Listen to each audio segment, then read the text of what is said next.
여러분 행복하십니까? 네, 하나님의 자녀로 살아가는 것, 화려하지 않지만 정결하게 사는 것, 가진 것이 적어도 감사하며 사는 것, 내게 주신 작은 것 나눠주며 사는 것, 이것이 행복이라고 했습니다. 네, 잠시 기도하겠습니다. 주님, 다시 말씀 앞에 나왔는데 성령님께서 우리 가운데 함께 하셔서 전하는 자나 듣는 자 마음속에 동일하게 역사해 주셔서 말씀이 말씀되게 하시고 은혜되게 하시고 우리의 삶의 중요한 기준이 되게 하셔서 우리의 생이 주님 안에서 복된 생이 되도록 은혜 베풀어 주옵소서. 주께 의지하며 예수님의 이름으로 기도하옵나이다. 아멘. 예, 아까 말씀드린 대로 한 가지 좀 말씀드리고 시간 되면 두 번째 주제 말씀드리도록 하겠습니다. 고린도후서 5장인데요. 우리가 그리스도인들이요, 이 평생 배워가야 할 것이 몇 가지가 있습니다. 분명히 나오는 말씀처럼 첫째 우리가 평생 배워가야 할 것은 뭐냐면요, 하나님 경외함을 배워가야 됩니다. 이거는 자녀들에게도 가르치라고 주님 그렇게 말씀했습니다. 우리 생애의 가장 불행이 뭘까요?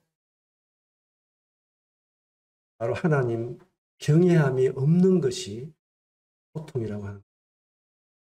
왜 우리가 죄에 빠지고, 왜 우리가 이기적인 삶을 살게 되고, 왜 우리가 욕심 가운데 붙잡히게 되고, 왜 우리가 주님 그렇게 사랑하는 성도들을 채우고 덕스럽게 못할까? 하나님 경외함이 없는 데서 오는 것입니다. 하나님 경외함을 우리는 정말로 배워가야 하고 경외해야 됩니다. 두 번째로 우리가 배워가야 할 것이 있다면 그것은 은혜 속에서 강한 자로 살아가는 것입니다. 이거는 아무리 강조해도 지나치지 않습니다. 우리 은혜 속에 살아간다고 하는 것이 우리는 너무나 큰 부분만 알고 살아간다고 저는 생각합니다. 은혜 속에서 강한 자가 되도록 여러분 평생 배우시고 힘쓰시는 여러분 되시기 바랍니다. 세 번째로 날마다 죽는 것을 배워야 됩니다. 날마다 죽는 것을 배우자. 우리가 죽으면 사는데 안 죽어서 늘 문제가 됩니다. 이 세 가지를 우리가 늘 배워야 된다 그렇게 생각을 하게 되고요. 이 심판대를 정말 마음에 두고 살아가는 사람은 바로 하나님을 두려워합니다. 그리고 하나님 앞에서 살아가는 것입니다. 그리고 양심을 속이지 않습니다. 세 가지가 참 중요하다고 생각이 되어집니다. 이런 가운데 우리가 정말 주님 앞에 가서 여러분들이 7, 80년 동안 심은 이 삶들이 그 부요하게 풍성하게 받은 그날 우리 대구 중북계 성도님들 되시기를 바라고요. 마지막 세 번째 가치관은요. 14절에 있습니다. 한번 따라해 볼까요? 그리스도의 사랑. 바울의 삶을 이끌어갔던 시간 중에 하나가 예수 그리스도의 사랑이었습니다. 바울은 물론 결심도 의지도 다 중요했지만 무엇보다도 예수님의 사랑에 이끌려 갔다는 거예요. 동일하게 우리의 삶들을 여러분 주님을 섬겨가는 데 있어서 참 핵심적인 내용이 뭔가요? 주님 사랑이. 누구 사랑이라고요?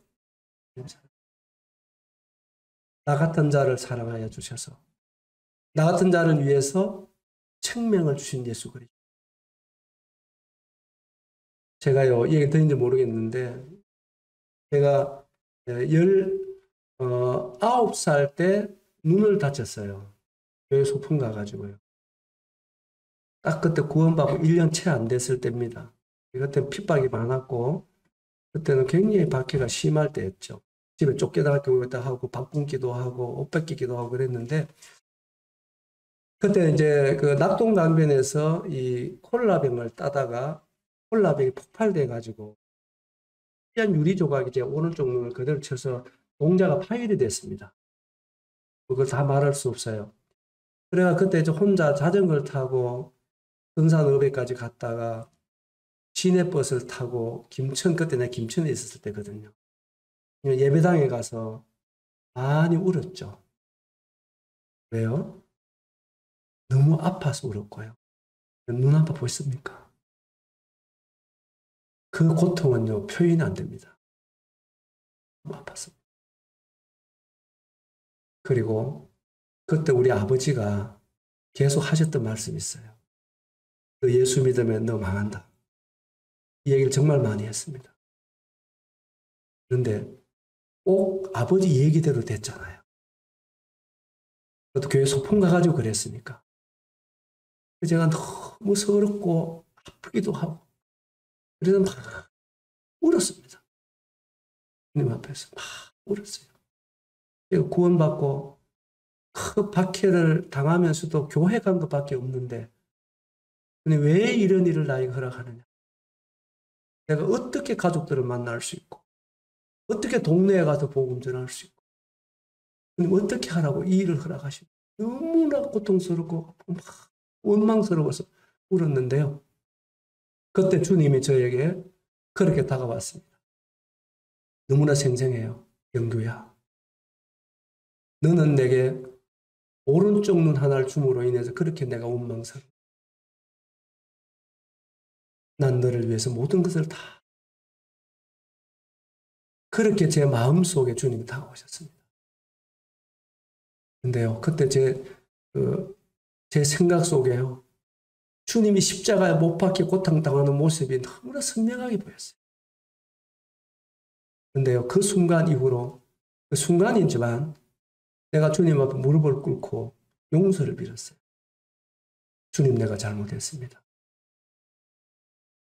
이제는 주님, 왼쪽 눈을 맞아 가져가셔도 내가 주님 원망하지 않겠습니다.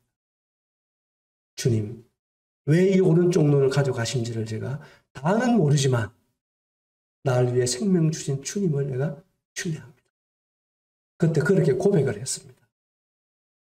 그런데요, 지금 내 인생을 돌아보면 내 한쪽 눈을 주님이 가져가신 것이 나에게 은혜 위에 은혜였다는 사실입니다. 내가 만일에 한쪽 눈을 잃지 않았으면 저는 결코 이렇게 살 사람이 아닙니다. 제가 저를 알아요. 물론 아까 저도 말씀드린 것처럼 왼눈으로 산다는 것이 말할 수 없이 불편합니다. 운동이라는 운동은 올 수도 없습니다. 할 수가 없어요. 거리 감각이 없어요. 너무 불편한데요. 그런데 주님 제 인생을 정말 복되게 해주셨습니다. 한쪽 눈을 가져가심으로 윤경주의 생을 너무 복되게 해주셨습니다. 네. 날 위해서 생명을 주신 예수 그리스도의 사랑이 어떠한 사랑인지 어쩌면 만분의 일도 안 되지만 그 사랑에 붙들려서 어쩌면 오늘까지 이렇게 말씀드릴 수 있습니다. 여러분, 주님이 어떻게 우리를 사랑해서 날 구원해 주셨습니까? 나라는 인간은 어떤 인간인데요? 죄 속에서 태어나서 죄 가운데 살다가 욕심 속에 살다가 이름도 없이 빛도 없이 우리 지옥의 형벌을 받아야 마땅한 지옥의 천음을 당해야 한 이 죄인을 주님이 이 죄인을 위해서 생명을 줄 수 있습니다. 누가 줄 수 있었느냐? 세상의 사람들은요, 아무리 사랑을 얘기해도요, 나 위해서 손가락을 끊어줄 사람 많지 않아요. 근데 예수님은 나를 위해서 생명을 주셨습니다. 우리는 그 사랑으로, 그 희생적인 사랑 때문에 구원받았잖아요. 아멘입니까? 사랑 우리는 이끌린 것입니다. 우리 그 사랑 때문에 구원받은 거예요. 우리는 그 사랑의 외인자들입니다. 그래서 우리는 어떤 경우라도 이 예수님의 사랑을 따라 주님 섬겨가는 여러분 되시기 바랍니다. 아멘? 여러분, 사랑은 참 중요한 것입니다. 같은 섬김, 같은 수고도요. 사랑 없는 수고는 그런 것입니다. 사랑을 따라 사는 수고는 달라요. 사랑을 따라 섬기는 섬김은 즐거움의 섬김이 되는 것입니다. 기쁨의 섬김이 되는 것입니다. 사랑을 따라 수고하고 희생하는 그 희생은 내 목숨을 내놓는 희생이라도 그건 즐거움의 희생이 되는 거예요. 아멘입니까? 사랑이 식어지면 우리는요, 억지가 나옵니다. 사랑이 식어지면 그렇습니다. 그런데요, 갈수록 물론 부족함이 많지만 때때로 그런 생각할 때가 있어요. 주님이 어떤 분인데 힘들게 섬김을 받았으면 되겠는가? 억지의 섬김을 받아서 되겠는가? 이런 생각할 때가 참 있어요. 어떻게 주님 나를 사랑했는데, 어떻게 나를 구원해 주셨는데, 어떻게 주님 섬기도록 모든 것을 은혜로 주셨는데, 어떻게 내가 억지같이 기쁨 없이 그렇게 주님을 따라갈 수 있을까? 정말 주님께 송구하고 그럴 때가 참 있어요. 여러분, 이 주님의 이 사랑이 얼마나 놀라우냐. 제가요, 간증 중에 하나입니다만은, 제가요, 우리 애들이 좀 어릴 때, 진짜로, 저녁에 모든 걸 다 털어먹고, 아침 땡거리가 없을 때가 있었어요. 쌀 한 톨 없고, 돈 100원짜리 하나 없고. 그런데요, 여러분 같은 어떤 생각이 들 것 같습니까? 근데요, 제 마음에 지금 생각해봐도 이것은 내 의지가 아니었습니다. 성령님 말마 주님의 사랑이 그런 가운데 제 마음을 어떻게 인도했느냐 하면은 그때 저는 그런 마음이 있었어요. 주님, 21세기에 복음 전하는 윤경규가 주님 때문에 한 끼 굶어봤으면 좋겠어요. 그 마음이 있었어요. 그런데 한 끼도 주님 안 굶기셨어요. 근데 그 상황이 아까 얘기했잖아요. 육신적으로 비참한 거. 그런데요, 너무 마음에 기쁨이 있었어요. 내가 주님 때문에 굶을 수 있다는 것이 진짜 굶어봤으면 좋겠더라고요. 그런데 주님 한 끼도 안 굶기셨거든요. 저녁에 기적 같은 방법으로요, 3번 있었거든요. 한 번은요, 우리 부엌을 걷어서 화장실에 가는데요. 그 화장실 문 앞에요, 옛날에 삼양라면이라고요, 투명 봉지에 5개 포장된 라면 기억나세요? 기억하세요? 그거를 2봉지를 딱 갖다 놨어요. 누가 갖다 놨는지 몰라요. 새벽에 화장실에 간다고 하니 그걸 놔놨어요. 그래서 아침 굶지 않았죠. 또 한 번은요, 지금 보면 이제 검은 비닐로 있잖아요. 검은 비닐 공사리에 쌀을 갖다 놨는데 아마 지금 다 2대 정도 될 것 같아요. 그걸 누가 갖다 놨어요. 누가 갖다 놨는지 몰라. 또 한 번은요, 많이 갖다 놨다. 쌀을 한가마니를 갖다 놨어요.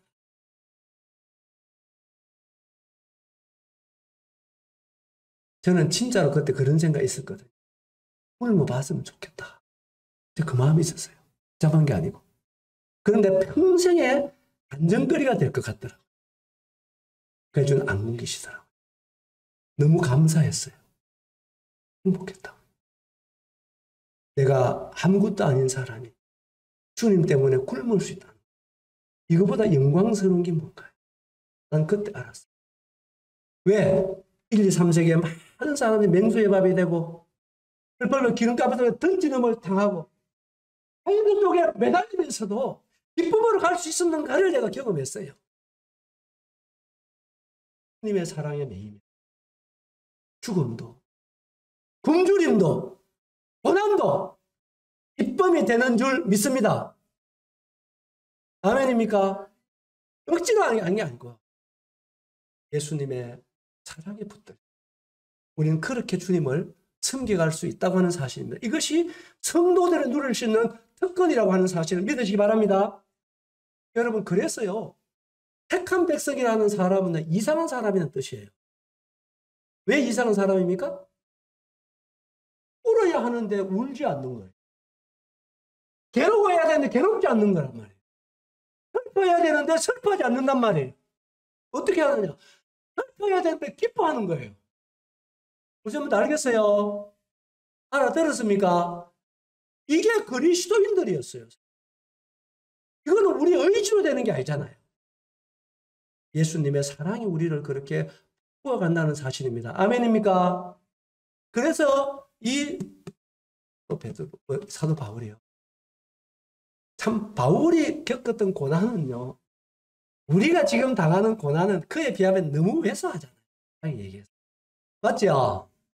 그런 고난에 비할 수 없잖아요. 우리가 힘드는데 바울이 당했던 그 고난을 성경을 한번 찾아보시고. 근데 바울은 그 모든 고난 속에서요, 하나님의 은혜와 그리스도의 사랑에 붙들려서 갔다는 사실입니다. 아멘입니까?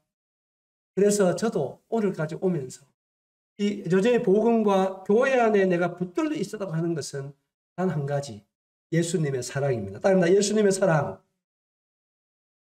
예수의 사랑은 어떤 사랑입니까? 우리가 아는 대로 자신의 생명을 주기까지 날 사랑한 사랑이 예수님의 사랑입니다. 그리고 끝까지 사랑하는 사랑이 예수님의 사랑입니다.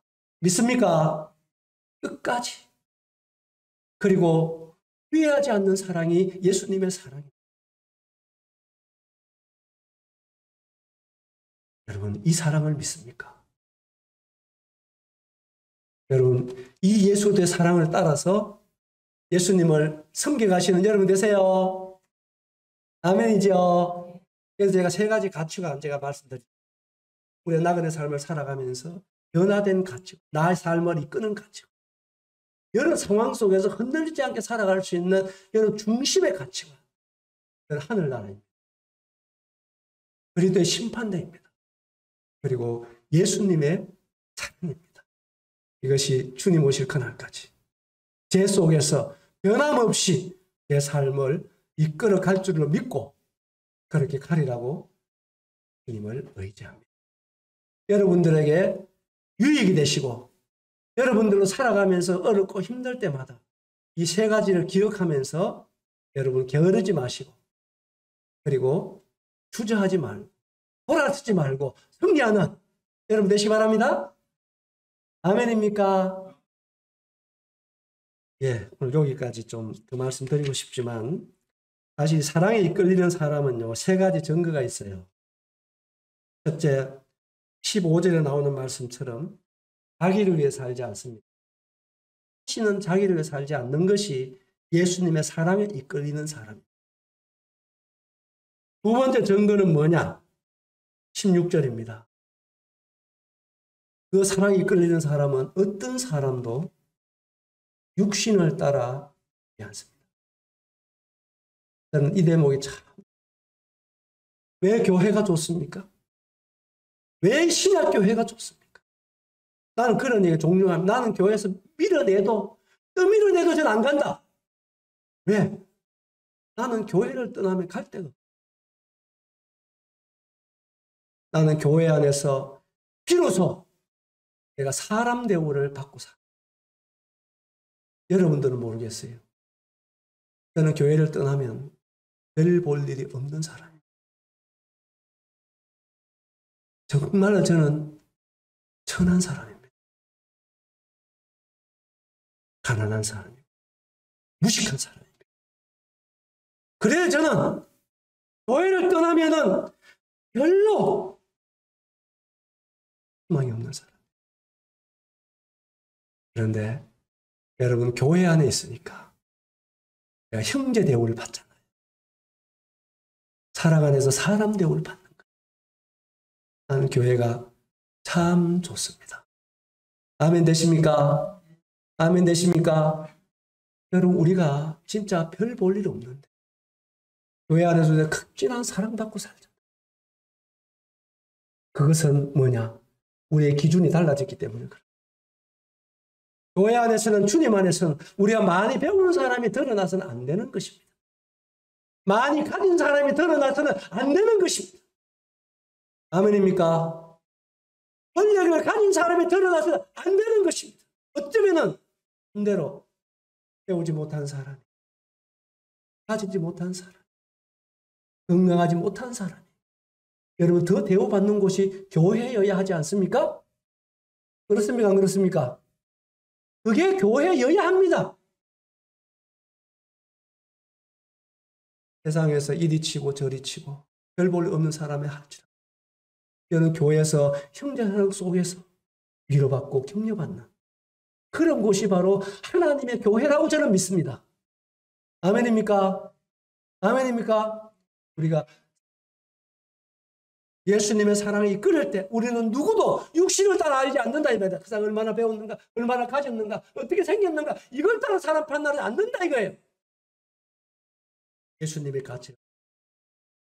아멘이시죠? 아멘입니까? 네, 이런 예수님의 사랑. 새로운 피조물들이 살아가는 의미고 이런 은혜가 있게 되기를 바라고요. 남은 시간 제가 두 번째 주제 말씀 잠시라도 좀 나누고 가도록 하겠습니다. 요한복음입니다.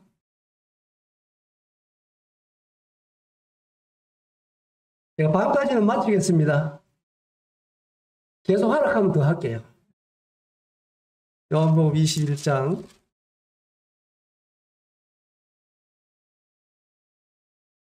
몇 절만 읽겠습니다. 여러분들이 개인적으로 다 읽어보시기 바랍니다. 1절부터 14절까지 오늘 본문 말씀인데요. 제가 읽으라는 구절 몇 구절만 같이 읽어보겠습니다. 1절 같이 읽습니다. 1절 시작. 그 후에 예수께서 디베라 호수에서 또 제자들에게 자기를 나타내셨으니 나타내신 일은 이러하니. 그 다음에 9절 같이 읽겠습니다. 9절 시작. 육지에 올라보니 숯불이 있는데 그 위에 생선이 놓였고 떡도 있다. 12절부터 14절까지를 같이 읽습니다. 시작. 예수께서 이르시되 와서 조반을 먹으라 하시니 제자들이 주님이신 줄 아는 고로 당신이 누구냐 감히 묻는 자가 없더라. 예수께서 가셔서 떡을 가져다가 그들에게 주시고 생선도 그와 같이 하시니 이것은 예수께서 죽은 자 가운데서 살아나신 후에 세 번째로 제자들에게 두 번째 말씀 제목은 말씀드린 대로 실패자를 위로하시는 예수님. 따라합니다. 실패자를 위로하시는 예수님. 오늘 이 본문 말씀 여러분 잘 아는 대로 베드로하고 여러 제자들이 예수님 십자가에 못 박히시고 다 예수님 부인하고 베드로는 대표적으로 3번이나 예수님 부인하고 돌아선 제자입니다. 아시죠? 예수님 위해 죽는 데까지 나아가겠다고 하는 이 제자. 예수님 부인하고 돌아서서 예수님 부름 받을 때는 배와 부친을 버려두고 예수님 따랐던 사람. 그렇죠? 그런데 그를 다시 먹고 살기 위해서 예수님 부인하고 갈릴리 바닷가로 돌아가서 고기 잡는 사람. 아시죠? 아십니까? 철저하게 신앙의 실패자입니다. 저는 이런 말씀들을 이렇게 읽어볼 때요. 한편으로는 제 마음에 참 위로가 돼요. 왜요? 베드로도 제자들도 나와 같은 성정을 가진 자이구나 하는 사실을 느끼게 됩니다. 그리고 이런 사도들도 이와 같은 실패가 있구나 하는 사실에 있어서 위로가 됩니다. 뿐만 아니라 성경에는요, 약 290여 명의 사람들의 이름이 기록되어 있습니다. 거기에는 일생의 삶을 기록된 사람도 있고, 이름 석자만 기록된 사람, 하나님의 귀에 쓰임받은 사람도 있고 또 그렇게 본을 따라가서는 안 될 사람도 있어요. 아시죠? 그런 사람들의 이름이 기록되어 있어요. 그런데 그 중에 훌륭하다고 하는 선진들도요.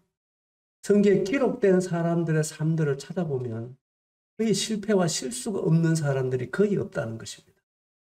그렇죠? 엘리야도 그렇고 다윗도 그렇고 솔로몬도 그렇고 다 그런 실수와 실패들이 있는데 참 감사한 것은 이러한 제자들을 주님께서 어떻게 위로하시는가 하는 것입니다. 그걸 한 3가지 정도 말씀드리려고 합니다. 첫째, 1절에 그 이유가 있습니다. 그 후에 예수께서 디베라 호수에서 5 제자들에게 자기를 나타내십니다. 예수님은 실패한 제자들을 찾아주심으로 위로하시는 것입니다. 간단합니다. 실패한 자를 찾아주심으로 위로하시는 예수님.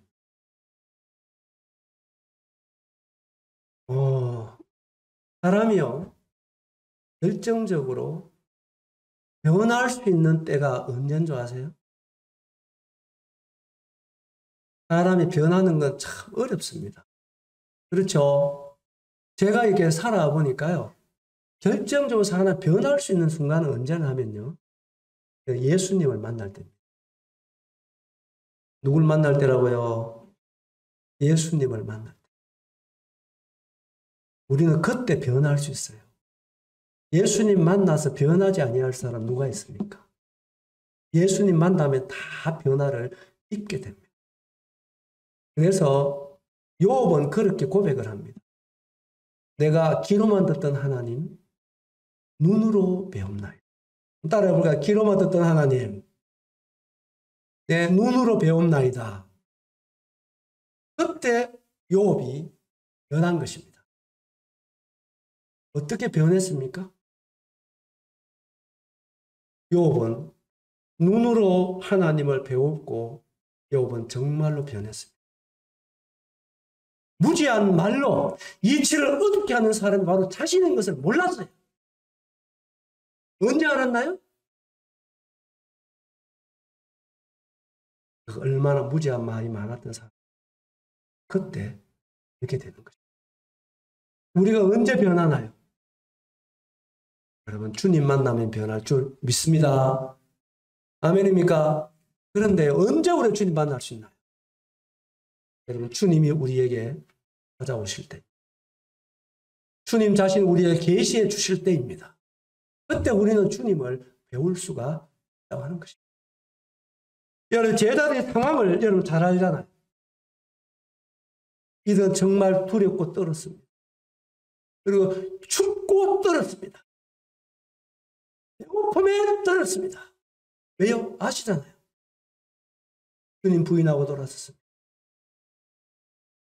밤새도록 고기를 잡기를 원했으나 한 마리 잡지 못했어요. 그렇죠? 그리고 이 바닷가 광야라고 하는 곳은 저녁이 되면은 속도로 기온이 떨어지는 곳입니다. 이들은 밤새도록 한 마리 고기 잡기 위해서 노력했으나 한 마리 고기 잡지 못했어요. 새벽에 얼마나 춥고 배고프고 주님 배신하고 부인한 책 속에 이들의 모습이 어땠겠느냐. 이러한 제자들을 주님은 아셨어요. 주님 보셨다는 것입니다. 여러분 손을 넣으시고요. 마가복음 14장을 가보십시오. 마가복음 14장에 가보시면 이런 말이 있습니다. 마가복음 14장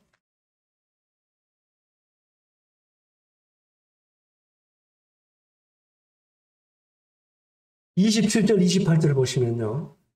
제가 평생에 담고 있는 말씀 중에 한 말씀입니다. 예수께서 제자들에게 이르시되 너희가 다 나를 버리리라. 이는 기록된 바 내가 목자를 치려 양들을 흩어지라 하였습니다. 28절 같이 읽습니다. 시작. 저는 이 말씀이요. 내 평생에 안 잊혀집니다. 너희가 다 나를 버리라. 그러나 내가 살아난 후에 너희보다 먼저 갈릴리로 가려. 그 갈릴리가 어떤 곳입니까? 너희보다 먼저 가겠다고 하는 그 갈릴리가 어느 곳입니까? 저는 이 제자들이 실패한 그 자리라고 믿습니다. 주님 다 아셨어요.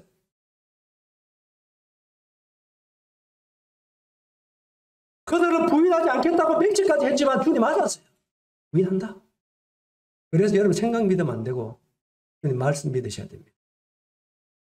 주님 부인한다 그러면 예, 내가 부인하겠죠?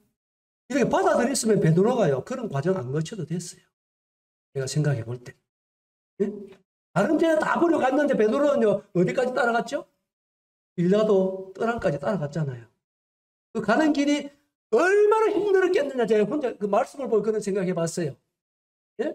그것도 멀찍이 따라갔잖아. 얼마나 두려웠겠어요. 그 따라가는 과정 속에. 주님 말씀 못 믿으면 그래요. 근데 더 놀라운 것은 그 제자들 실패의 자리에 주님 먼저 찾아오겠다. 나는 이 주님이 우리의 주님인 것을 믿으시기 바랍니다. 아멘이 안 나옵니까? 저는요, 베드로 100자도 따라갈 수 없습니다. 저는 너무 부족한 사람. 너무 자주 넘어졌습니다. 그런데 왜 오늘까지 있는 것은 내 결심이 아닙니다. 예수 그리스도의 은혜와 사랑 때문에 오늘 내가 있는 거예요.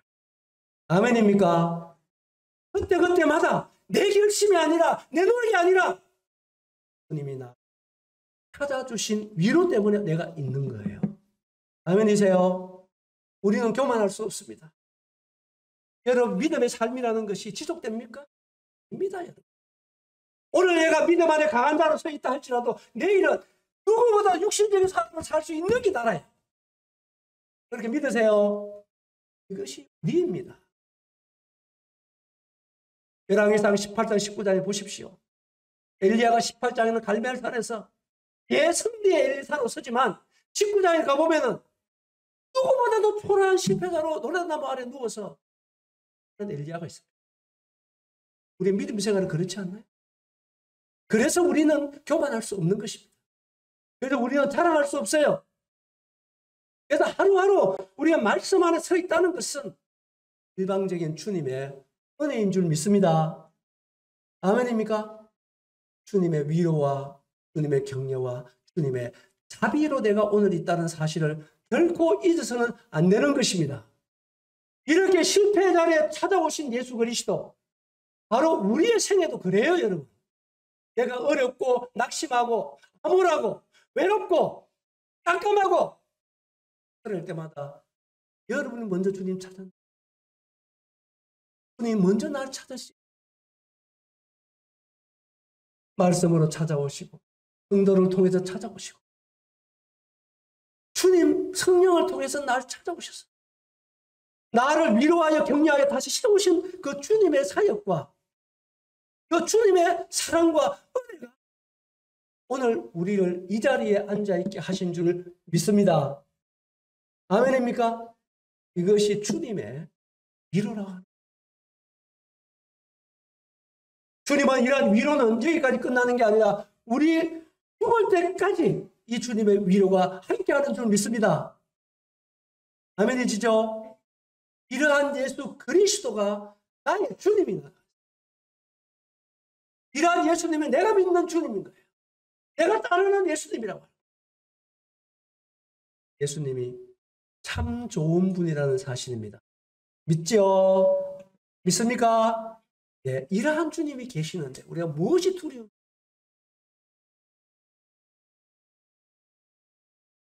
두 번째로 이게 길게 말씀드릴 수 있습니다만은 두 번째 9절 아까 말씀 읽었잖아요. 육지에 올라오니 숯불이 있는데 그 위에 생선과 떡이 준비됐습니다. 물어보겠습니다. 누가 준비한 겁니까? 누가요? 예수님이 진짜 우리의 필요를 채워주시는 분, 예수 그리스도. 정말 우리의 필요를 채워주심으로 우리를 위로하시는 분, 예수 그리스도. 진짜 이때 제자들에게 필요한 것 세 가지입니다. 여기. 그렇죠? 숯불 필요했죠. 왜? 추웠기 때문에. 그 다음 뭐가 필요한가요? 생선이 필요해요. 왜? 그들은 밤새도록 굶었습니다. 한 조각 떡 먹지 못했습니다. 주님 그거 다 아세요. 허기지고 배고프고 추운 이 제자들의 현실을 실패한 그 자리에 있는 제자들 다 아신다고요. 그래서 이 자리에 찾아오신 예수 그리스도는 그냥 온 게 아니라 실제로 찾아주심으로 위로했을 뿐만 아니라 그들의 진짜 필요한 것들을 실제로 공급해 주심으로 위로하시는 주님. 아멘? 여러분 오늘까지 있을 때 저도 이렇게 돌아보면 그렇습니다. 주님의 은혜입니다. 모든 것이 은혜입니다. 내 노력으로 얻은 게 하나도 없어요. 다 주님의 은혜더라고요. 필요한 것들을 주님이 그때그때마다 다 준비해 주신 예수 그리스도. 얼마나 신실하신 분인가. 얼마나 나를 사랑하시는 분인가. 그러므로 충분히 나를 위로해 주시는 이 예수 그리스도. 할렐루야. 아멘. 이 예수 그리스도 여러분 끝까지 놓치지 않은 여러분 되시기를 진실로 바랍니다. 우리의 의지는 우리의 노력 지극히 한계가 있습니다. 이 예수님의 위로로 강건한 삶을 살아가시길 바랍니다. 세 번째로요. 여러분 13절을 보십시오. 여러분 여기에 어떤 단어가 생각나십니까? 예수께서 가셔서 떡을 가져다가 그들에게 주시고 생전도 그와 같이 하시고. 나는 세 번째로 주님은요. 제자들을 끝까지 섬겨주심으로 위로하시는 분. 난 여기에 주시고 하는요. 여기에 보세요. 여기에 생선과 떡을 가져다가 주셨어요. 그렇죠? 그래 돼 있죠? 근데 저 이 장면을 한번 생각해 봐죠. 혼자 이 장면을 생각하고 많이 울었거든요. 이 장면 한번 생각 한번 해 보십시오. 예수님 부인하고 돌아서고 먹고 살겠다고 갈릴 바다 가서 밤새도록 고기 잡으다 한 마리 잡지 못하고 주위에 떨고 있는 이 제자들. 주님 떡과 생선을 가지고 손수 떼어주시는 주님의 손을 한번 봐보시오. 그 손은 어떤 손이었나요? 어떤 손? 어떤 손이었어요? 상처가 있는 손이었어요. 여러분 이 손은 이전의 손이 아니었어요. 십자가의 못자국을 가진 손이었습니다. 그 손으로 떡과 생선을 떼어서 다시 한번 주님을 부인하고 돌아선 제자들에게 나누어 섬겨주시는 예수 그리스도는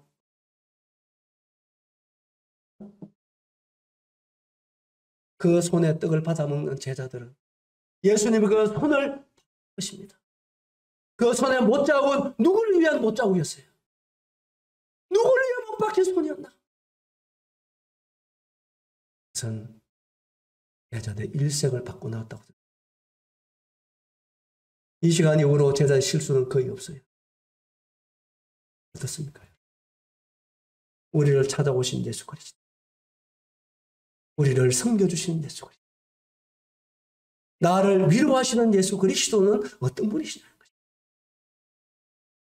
저는 그 손을 이렇게 생각해 보면서요. 아마 이 손을 우리가 천국 가도 예수님에게 확인할 것입니다. 유일하게 가면 상처를 가지신 분은 예수님밖에 없을 것입니다. 누구를 위한, 무엇 때문에 가진 상처인가요? 나를 위한 것이었습니다. 그 예수 그리스도의 손으로 다시 섬겨주시는 이 실패자를 섬기는 예수 그리스도의 위로는 이 제자들 일생을 받고 나왔다고. 사랑하는 여러분, 이 주님은 오늘도 여전히 우리에게 다가오시는 것입니다. 아멘입니까? 여전히 우리를 찾아오시는 것입니다. 그리고 진짜 우리의 필요를 주님은 섬겨주시는 거예요. 그 사랑으로, 그 은혜로, 그 자비와 그 긍휼로 섬겨주시는 것이 주님의 사랑입니다. 한 가지 더 말씀드리면 14절에 이것은 예수께서 죽은 자 가운데 살아나신 후에 몇 번째라고 그랬죠? 세 번째라고 하는 이 단어도 참 마음에 와닿았어요. 난 자신에게 그렇게 생각해 봤어요.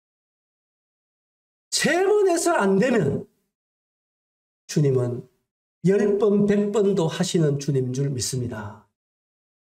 이해 가세요? 우리를 포기하지 않습니다. 우리가 주님 앞에 서는 그날까지 이 제자들로 말미암아 영광을 받으시기까지 제자들을 포기하지 않고 놓치지 않는 분이 예수 그리스도의 은혜와 사랑인 줄 믿습니다. 아멘이죠? 포기하기는 나를 부르신 예수도 나를 포기할까요? 절대로 나를 포기하지 않습니다. 우리를 통해서 주님 영광 받으실 줄 믿습니다. 그때까지 우리 놓지 않는 거예요. 찾아오십니다. 3번, 4번, 1000번, 10,000번이라도 위로의 손길로 나를 다시 붙들어 세워주시는 예수 그리스도의 비로 오늘 우리 모두에게 함께하는 이 주님의 손길을 붙잡으시기 바랍니다. 아멘이시죠?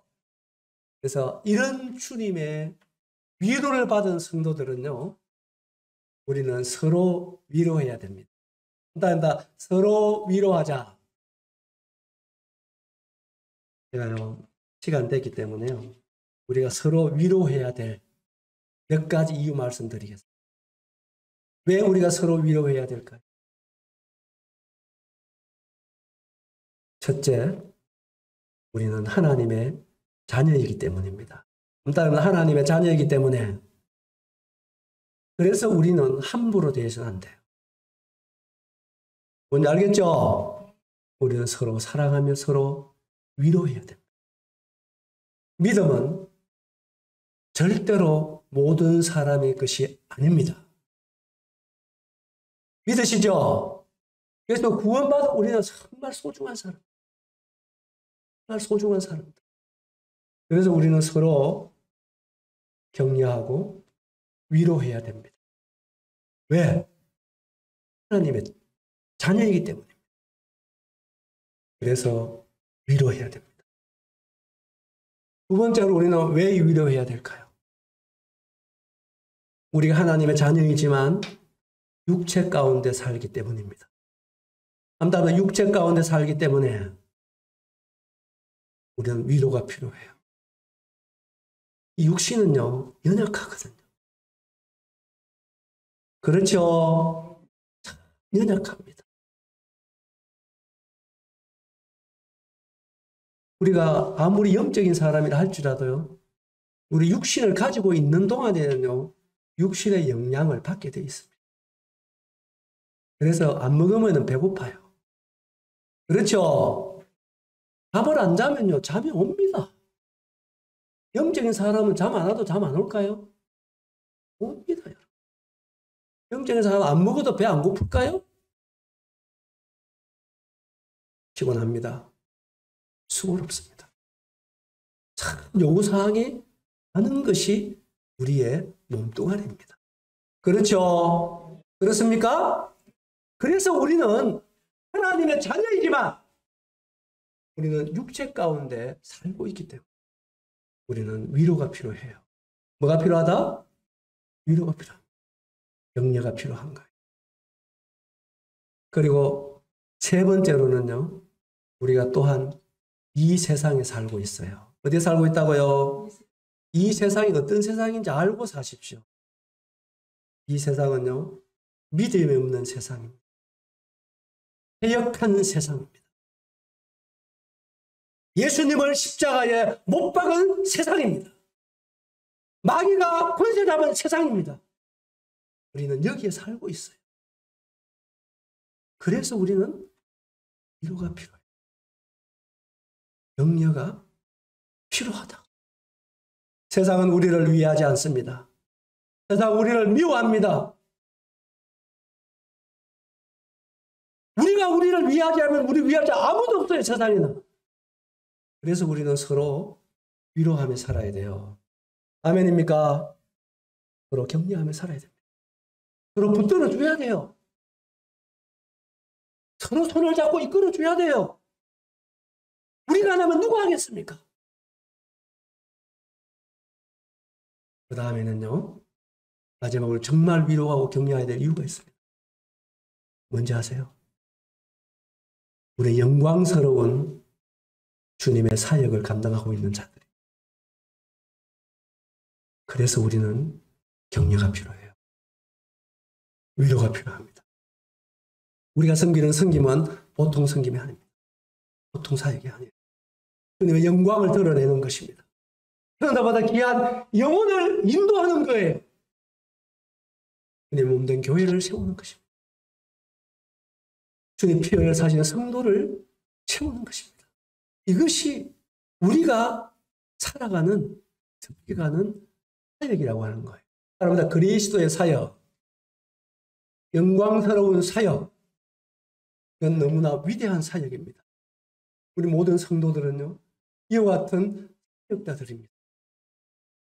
그래서 우리는 위로가 필요합니다. 격려가 필요합니다. 말씀을 줄이면서요, 참 내가 너무 부족한 사람인데요. 어느덧 살아보니까 나이가 이제 70이 됐습니다. 시바합니다. 어쩌면 오늘 드리는 얘기는 제 일생에서 정말 실수 많고 아주 넘어지고 육신적이고 너무나 부족한 윤경주가 살아오면서 정말 배웠던 마음에 깊이 담겨져 있는 그러한 간정이다. 이렇게 좀 말씀을 드리고 싶습니다. 사랑하는 우리 대구 중북의 형제자매님들, 머지않아 주님 오실 것입니다.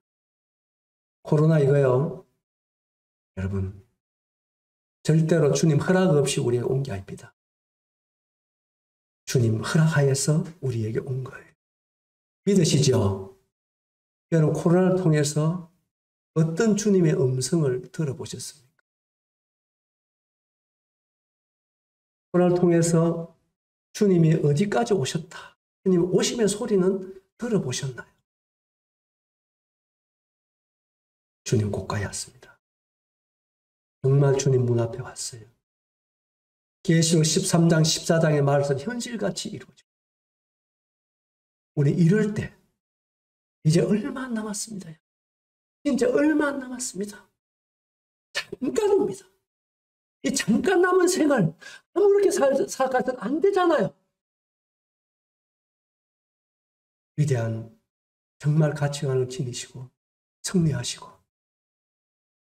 기쁨으로 주님 원하는 그 길을 여러분 손에 손을 잡고 피를 사신 교회를, 중북교회를 여러분 굳게 세우면서 위하면서 서로 사랑하면서 주님이 나를 그렇게 잘 위로하시는 그 주님의 위로로 서로 위로하면서 주님 오실 때 정말 기쁨으로 두 손 들고 그분 맞이하는 영광스러운 예수님의 만남의 대회를 서는 나는 우리 모두가 되었으면 좋겠습니다.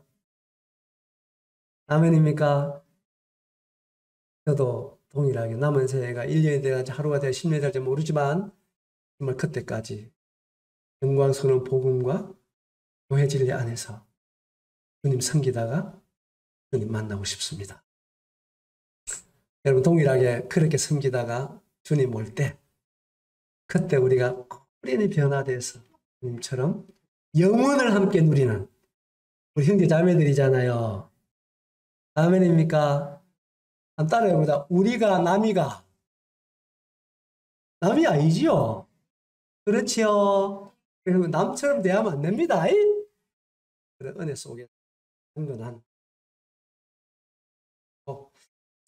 네, 오늘 내가 주제를 따라 교제를 한다고 했었는데 못해서 죄송합니다. 혹 다음에 게 있으면 예, 하나님께서 눈여겨보는 사람 그리고 예수님 환영받는 사람 이해가 되면 말씀드릴 수 있으면 좋겠다. 아직 불러달라는 얘기는 아니고요. 그건 아니고요. 그래서 이렇게 좀 바꾸게 해 주셔서 교전해 주셨는데, 여러분 참 유익이 됐으면 좋겠고, 혹 여러분 마음에 어떤 상처가 되거나 아픔이 됐다면 저를 용서하시길 바랍니다. 유익이 되고, 우리가 함께 주님 만난 그날까지 힘차게 주님 사랑 안에서 달려갈 수 있으면 참 좋겠고, 교회도 늘 제가 요 한 가지는 또 말씀드려야 되겠네요. 교회가 건강한 교회는요, 네 가지 특징이 있다 그래요. 첫째, 영적인 질서가 있다. 뭐가 있다고요?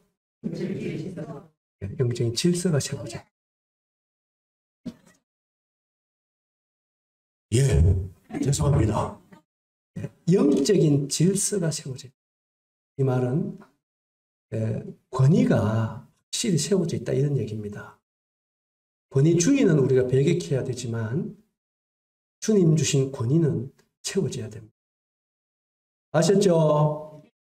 이건 확실하게 부모의 권위, 교회 장로의 권위, 이거는요, 여러분들 인정하셔야 됩니다. 알겠죠? 인정하셔야 됩니다. 그래서 대구 중북교회도요, 이러한 주님이 세우신 이 장로들의 동일한 섬김과 희생과 그리고 그 권위 아래서 함께해서 된 그런 교회가 되기 바랍니다. 권위가 세워져 있다. 특히 탈권위 시대라고 그러는데 이건 세상이 주는 것입니다. 교회는 그런 곳이 아니에요. 하나님의 권위, 말씀의 권위, 종로의 권위, 부모의 권위, 이거는 확실하게 세워져 있어야 됩니다. 이 권위 아래에서 자유로운 여러분 되세요. 아셨죠? 두 번째 특징은 뭐냐면요, 말씀 사랑입니다. 말씀 사랑. 그래서 말씀 공부, 말씀 읽는 거, 말씀 배우는 거, 연구하는 거, 그리고 적용하는 거요. 나누는 거요. 이런 일에 열정들이 있다는 거예요. 성도들이. 그래서 여러분 말씀을 소중하게 생각하시고 말씀을 사랑하시고 말씀 안에서 강건한 여러분 되십시오. 그래서 말씀을 가르치는 분들을 존중하고 기도해 주시고 함께 하시고 훌륭한 교사, 훌륭한 장로들 안에 숨성긴다는 건요, 여러분 은혜 위에 은혜입니다. 복 중에 복입니다. 아시게 되길 바라고요. 세 번째 특징은 뭐냐 하면요, 섬김이 풍성하다는 거예요. 뭐가 풍성하다? 섬김이 풍성. 미루는 게 아니라 서로 섬기려고 한다는 거예요. 지금 이건요, 제가 그냥 드리는 얘기 아닙니다. 네? 어떤 분, 우리나라 어떤 형제님이요, 미국에 3개월 동안을 방문하고 그 결과를 얘기한 거예요. 어느 모임들을 방문했느냐? 3개월 동안 미국에서 어려운 시기에 다 힘들고 어렵고 육신적이고 세속적으로 흘러가는 그런 세계 속에서 계속적으로 부흥하는 교회가 있더라는 것입니다. 그런 교회를 7군데가 8군데가 쭉 찾아봤다는 거예요. 근데 그런 게 탁 가보니까 이런 공통점들이 있다는 것입니다. 그 얘기를 들었습니다. 그래서 대구 중북교회도 동일하게 어려운 시대, 마지막 시대에 대한민국에 정말로 이게 모델이 되는 그런 교회로 계속해서 성장해가고 변화되기 바랍니다. 아멘이시죠? 예, 이런 특징들이 하는 사실이고요. 그 다음에는요, 한 가지 더 뭐냐면은 영향력이 있는 삶을 산다는 것입니다. 성도에게 세상에 영향력을 끼치는 삶, 좋은 영향력. 아셨죠? 예, 이런 특징들이 있더라 하는 사실들을 제가 쭉 들었을 때 잊혀지지가 않아요. 그래서 대구 중북교회도 이와 같은 특징 속에서 건강한 그런 교회로 주님 앞에 남아있길 바라고 또 주님 영광 돌리길 바랍니다. 예, 감사하고요. 부족한 형제 이렇게 불러주셔가지고 2시간 동안 경청해 주심으로 저를 위로해 주신 여러분 진심으로 감사의 말씀을 드리고 싶습니다. 기억나는 대로 저도 여러분을 기도하겠습니다. 여러분 오랜만에 와도 남 같지가 않지요. 저도 그런 생각이 돼요. 우리 한 가족 같아요, 가족. 네? 감사가 여러분 건강하시기를 다시 한번 바라겠습니다. 기도하겠습니다. 주님 감사합니다. 이것이 다 주의 은혜입니다. 주님의 은혜가 아니면 있을 수 없는 것입니다. 어떻게 이 자식이 존귀한 성도들 앞에 말씀을 가지고 교제할 수가 있겠습니까? 배우고 부족한 사람인데 주님의 은혜로 이렇게 귀한 대구 중북교회 형제자매들과 함께 2시간에 걸쳐 귀한 말씀을 교제하며 간증을 나눌 수 있는 귀한 시간 주셔서 감사합니다. 주님 핏값으로 사신 형제자매님들 정말로 주님 주신 놀라운 가치관 속에서 혼란한 세상 속에 그리고 역병이 덜끓는 세상 속에서 흔들리지 않는 가치 있는 인생을 살아가게 해주시길 바랍니다. 그리고 주님이 우리를 위로해 주시는 주님이듯이 서로를 위로하며 서로를 사랑하며 서로를 격려하며 말씀 안에서 사랑 안에서 힘차게 주님의 길을 달려가는 귀한 교회로 주님 앞에 서게 되길 바랍니다. 많은 은혜와 사랑을 입게 해주신 것을 다시 한번 감사드리고 다음 만날 때까지 주의 은혜 속에서 저희들을 보호해 주옵소서. 감사드리며 예수님의 이름으로 감사하며 기도합니다. 아멘. 감사합니다.